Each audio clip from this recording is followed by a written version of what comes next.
بسم اللہ الرحمن الرحیم۔ آج کا عنوان ہے ایک سچی اٹل حقیقت۔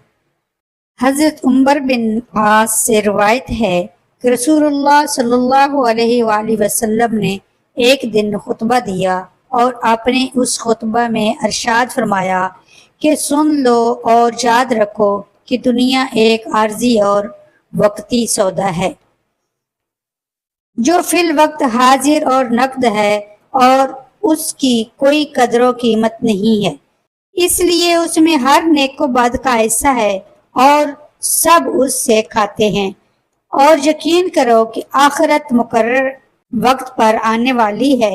ایک سچی اٹل حقیقت ہے اور سب کچھ قدرت رکھنے والا شہنشاہ اسی میں لوگوں کے اعمال کے مطابق جزا اور سزا کا فیصلہ کرے گا۔ یاد رکھو کہ ساری خیر اور خوشگواری اور اس کی تمام قسمیں جنت میں ہیں، اور سارا شر اور دکھ اس کی تمام قسمیں دوزخ میں ہیں۔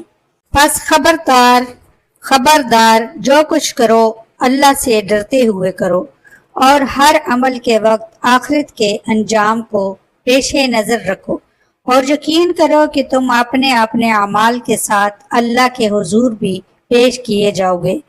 پس جس شخص نے ذرا برابر کوئی نیکی کی ہوگی وہ اس کو بھی دیکھ لے گا، اور جس نے ذرا برابر کوئی برائی کی ہوگی وہ اس کو بھی پا لے گا۔